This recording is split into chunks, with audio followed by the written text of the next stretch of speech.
Are you familiar with this sound? This is the pedestrian border crossing in San Isidro. Thousands of people cross back and forth every day. We know this. But what you might not know is that a lot of the border crossers from Mexico are also cannabis consumers, and they often make a quick stop at a special place before going to work or school. We're at Urban Leaf in San Isidro. I'm the founder. My name is Will Sen. We're in San Isidro, right by the Tijuana border. Will is the founder of Urban Leaf, one of the more famous weed shops across California, and he is also one of the most influential people in the industry here. Recreational cannabis was legalized in California in 2016, but in the early years, local regulations were constantly changing, and when Urban Leaf first opened its doors, it wasn't an easy time to break into the business. I mean, it was a scary time, right? It was when San Diego was far more conservative than it was today, and our doors were kicked in at 6 a.m. And you didn't know what was going to happen. It was a scary time. Thankful every day that we don't have to live in that world anymore. But it took a decade to get San Diego to that point, right? And there's a lot of risk, personal risk that you see from making that jump very early. I mean, first person through the door normally gets shot. It's a scary thing, you know?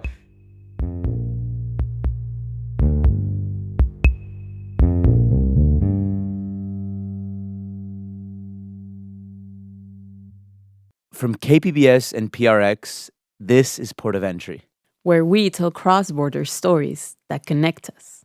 I'm Alan Lilienthal. And I'm Natalie Gonzalez. For years, marijuana went north. Tons smuggled from Mexico into the U.S. And drug trafficking in Mexico gave drug cartels money and power. And these fueled a lot of violence all around the country. But ever since weed was legalized in California and other states, the amount of marijuana found by Border Patrol agents has gone way down.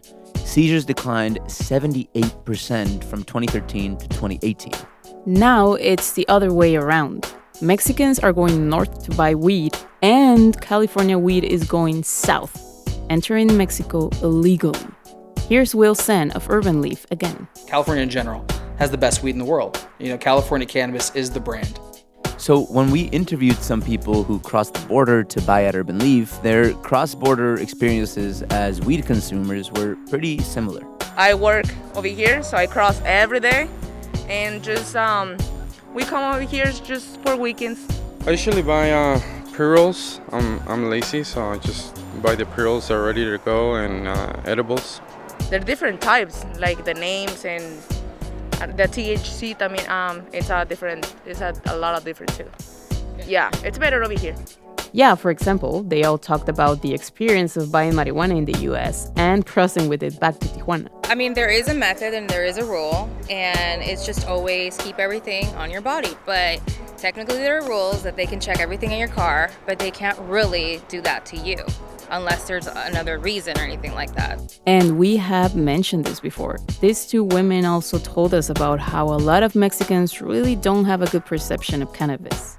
I think that people in Mexico really need to stop viewing cannabis in such a negative light, because I'll go, as in right now, I'm gonna go camping and it's with a bunch of Mexicans and they're just like, when they smell it around, they're like disgusted. So we really need to be more open-minded as Mexicans, because I feel like Mexico is very controlled by drugs that don't need to be controlled. Like, is that even a drug? It's a plant. You know what I mean? But that's my personal opinion, but I think that it would just diffuse a lot of the things that are happening, just for a plant that is being sold.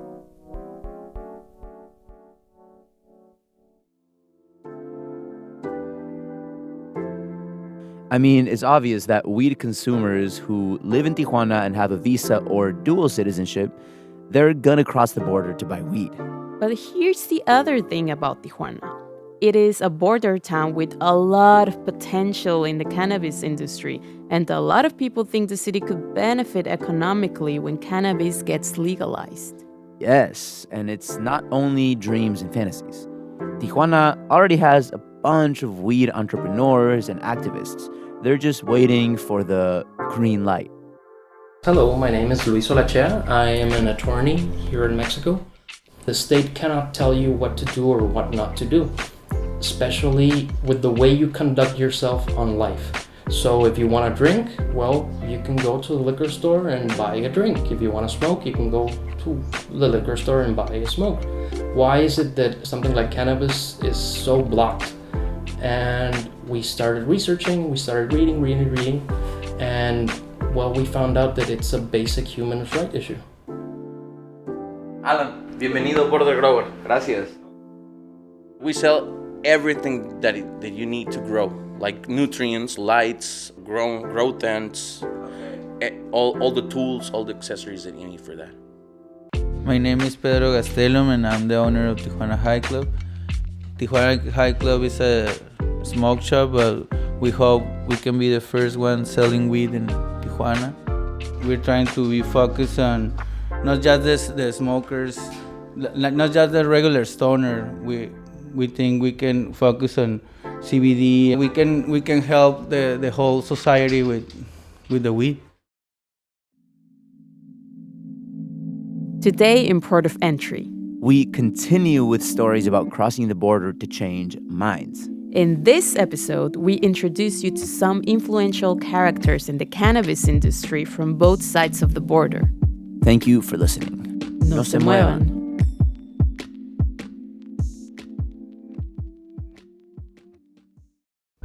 Now on The Finest, we examine an icon. Our Lady of Guadalupe has been a powerful symbol for 500 years, and artists have reimagined her as a source of resilience and pride. Listen now wherever you get your podcasts. Y estamos de vuelta. So there's a lot of folks in Tijuana that want cannabis legalized, and they're pushing back on conservative ideas that stigmatize weed here. We are a culture based on religion, based on family, based on some core values that maybe don't go according to the myth of the cannabis. It's funny because when you talk to an older person, to a mother, to a father, to a grandparent, and they see a guy on the street, like a homeless person, they say, "Oh, look at that marihuano." Yeah, that's the phrase. Look at that junkie. When he's far away from marijuana as possible. Marijuana won't even do anything to that person. This is Luis Olachea again. But they have that concept that was very, very put in their minds by television, by a narrative that was put on the agenda a few generations back. And we have to exterminate that by educating people. Luis is a young lawyer who considers himself an activist. He specializes in civil cases and human rights, and pushing for legalizing weed in Baja. The work Luis has been doing along with his Tijuana law firm has definitely impacted the process of legalizing cannabis in Baja California. The Supreme Court has resolved since a few years back ago that cannabis, it's not an illegal substance, so they ruled that it's not a dangerous substance. They can use it as a treatment for certain diseases. On that issue, we thought that the best way to make activism, real legal activism on cannabis is by pushing. We have certain tools that we can push forward, and I believe we can do it. You might be wondering, what tools is he talking about? Well, remember our last episode where we talked about a young politician named Juan Carlos who had a legal protection called Amparo? Well, Luis is part of the law firm who made this possible for him. An amparo is a legal document that allows personal use of weed in Mexico, based on that Mexico Supreme Court ruling a few years ago that decriminalized cannabis. It's like an individual permit to possess and use weed, even though it is still technically illegal. It's complicated. Luis and his law firm decided that they could charge a very affordable amount of money to process these amparos for all kinds of people. Started going on social media, and like we say that Tijuana is a ranch. Everybody knows each other, one way or another. I mean, if you're an agape age from 35 below, I think You know most of the people around here. At least we have a friend in common. So we started pushing the narrative and mostly speaking about it. Luis and other weed activists are really focusing on getting weed fully legalized in Baja California by pushing more and more people in Baja to get these amparos. Why Baja? Well, some people from other parts of Mexico perceive Baja California, and Tijuana specifically, as very Americanized. Luis agrees. We're intercultural connected. Most of us we crossed to the United States to this and that, to have fun, etc. So I think that mix between cultures have given us a little bit of more of an open mind. Yeah, I guess this is why many people believe Baja California is much more open to the idea of legalizing cannabis than other states in Mexico, because we have always been exposed to California's culture. Like all the migration happening in California and in Baja California came to give us that different mindset from everyone. We adapt. I think we as Baja Californians, we adapt to what's coming, and we are not afraid to try something new. And I think as pioneers on the cannabis industry, we can't stay back. We have an obligation because we're neighbors with the most powerful and the most innovative industry of cannabis in the world. And living in a border town like this means getting inspired by both sides of the border. This is why Tijuana already has many cannabis entrepreneurs with very creative and solid businesses. Hey, ¿qué onda? Hello.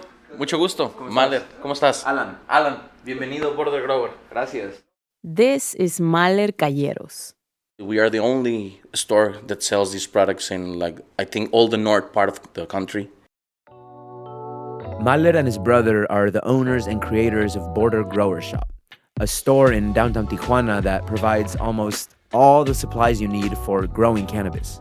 We don't sell seeds. A lot of people ask us hey, you have seeds, but we can't do that right now because of the legal situation in Mexico. But we sell everything that you need to grow, nutrients, lights, grow tents, all the tools, all the accessories that you need for that.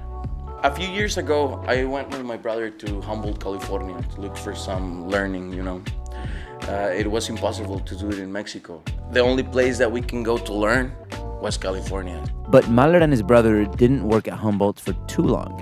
They visited multiple farms to learn and eventually met a guy at a bar in Trinity County and ended up working for him for 4 years. Man, they learned a lot about growing cannabis while they were up in Trinity. And when they decided to go back to Tijuana, they wanted to start a business without getting themselves involved in anything illegal. We came from a very loving, regular family, no illegal activity. So we don't want to get our mom worried, So we find this as an opportunity to get a step ahead to the industry that is coming in Mexico. And we are one of the first companies, legal companies in Mexico that are importing legally these products and bringing to the people. Starting in the world of cannabis cultivation is not simple. Many factors have to be taken into account before raising the first satisfactory flowers. And trying to cultivate marijuana in a country where it hasn't been legalized adds more difficulty to this job. Mahler says they are very respectful of the privacy of their clients, and they always recommend having legal assistance. We only talk about growing methods, techniques or some nutrients or stuff like that. We don't never talk about where are you doing that, how many pounds you get for your lights or nothing like that. California has very specific grow method, and it's very hard to make it in Mexico. Why? Because in Mexico, it's illegal. Not legal. It's not possible now because it's outdoor, It's outdoor. And indoor growing, it's a whole different ballgame, definitely. You have to have a lot of control of environment. But when that changes... Actually, Mexico has the perfect weather to do it.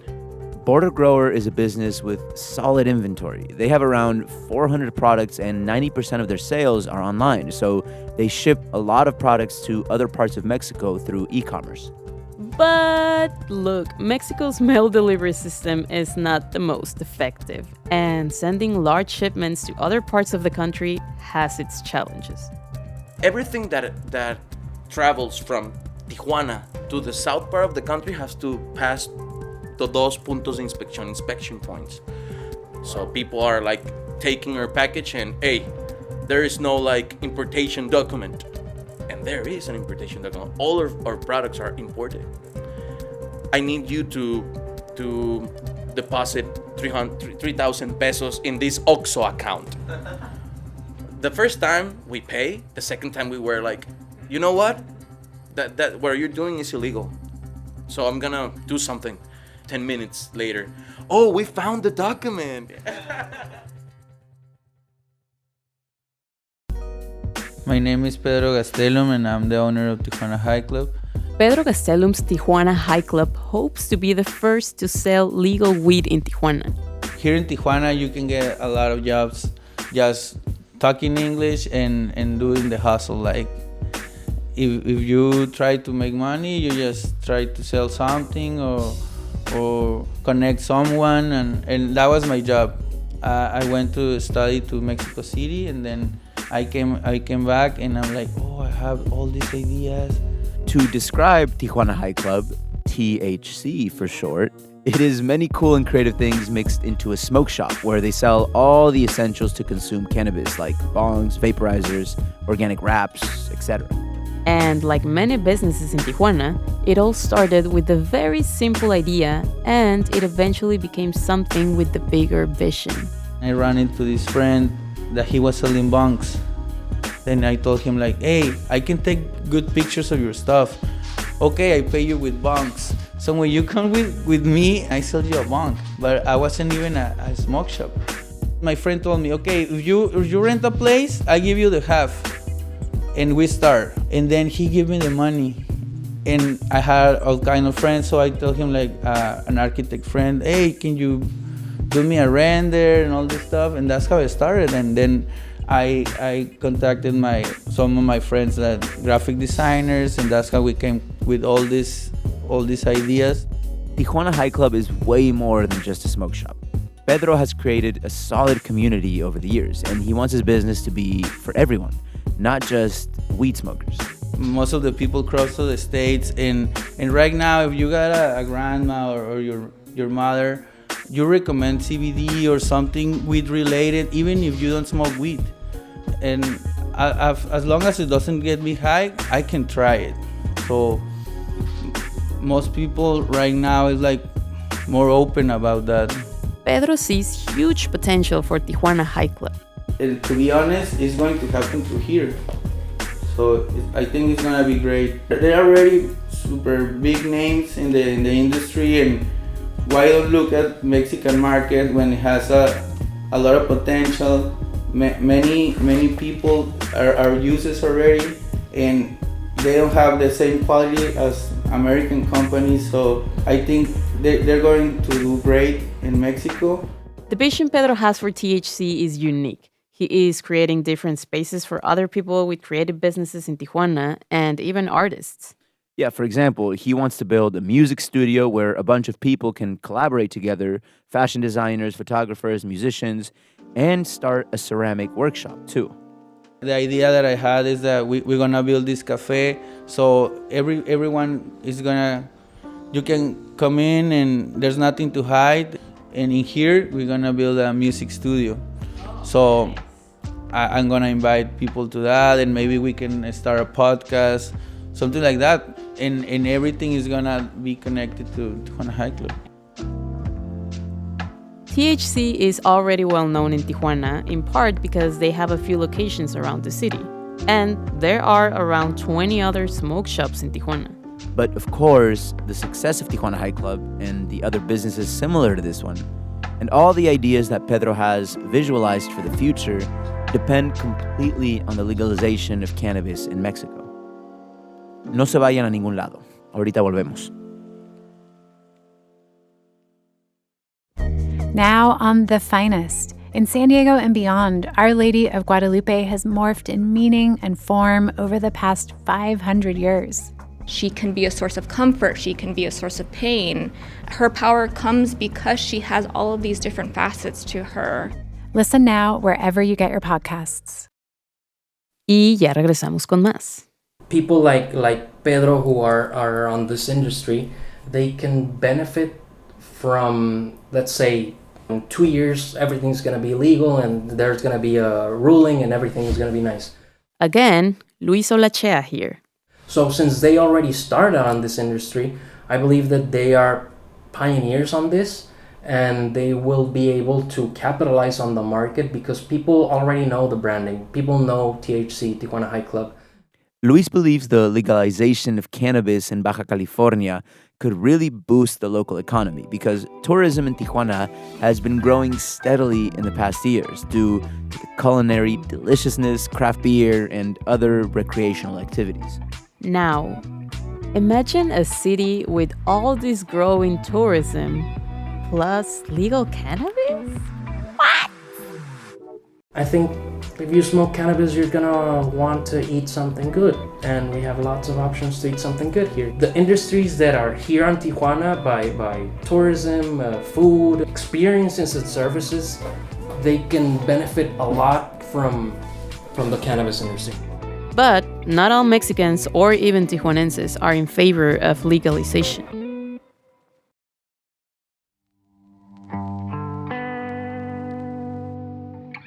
We think that if today they asked all of the Mexicans if they are willing to accept the legalization of marijuana right now, I don't think that most of the Mexicans are gonna say yes, because we are a culture based on religion, based on family, based on some core values that maybe don't go according to the myth of the cannabis.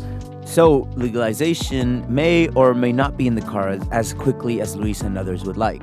The authorities are lagging too much on this, and I think there is not a political will to do it.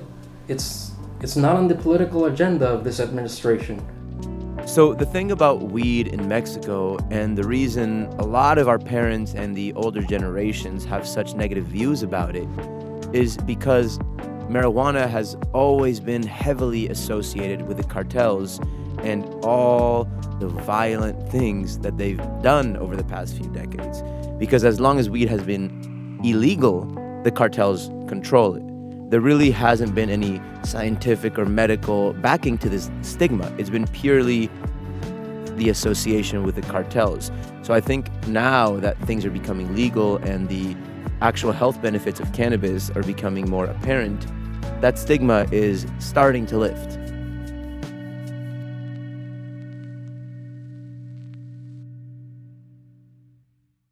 To the young people, I think we are on a very important historic event that we can be part of, and by pushing it forward by legal means, we can be on that part that we can tell our grandkids that we did something. So if you are a 25-year-old person and you want to smoke cannabis, well, you can smoke cannabis. You can smoke cannabis comfortably at your house, but you're not making a difference. Educate yourself on what can you do to push forward this agenda. Everyone who's a consumer has the obligation to push forward, because it is very easy to say I want my rights, but it's not that easy to work within the system to get that right. There are a lot of consumers in the border region who are looking forward to cannabis legalization in Baja California, me included.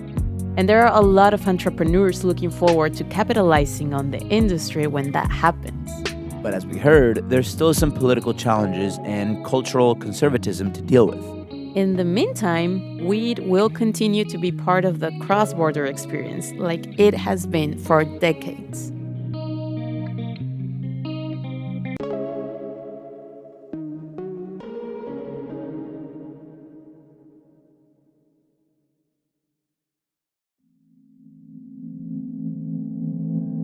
If you want to learn more about Tijuana High Club, go follow them on Instagram at Tijuana High Club.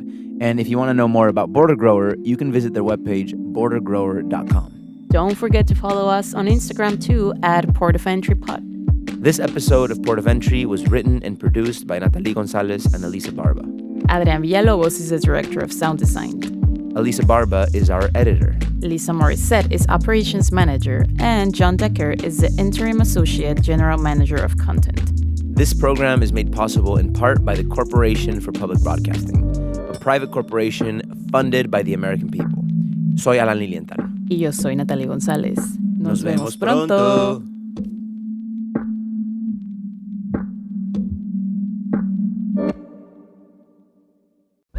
Now on The Finest, we examine an icon. Our Lady of Guadalupe has been a powerful symbol for 500 years, and artists have reimagined her as a source of resilience and pride. Listen now wherever you get your podcasts.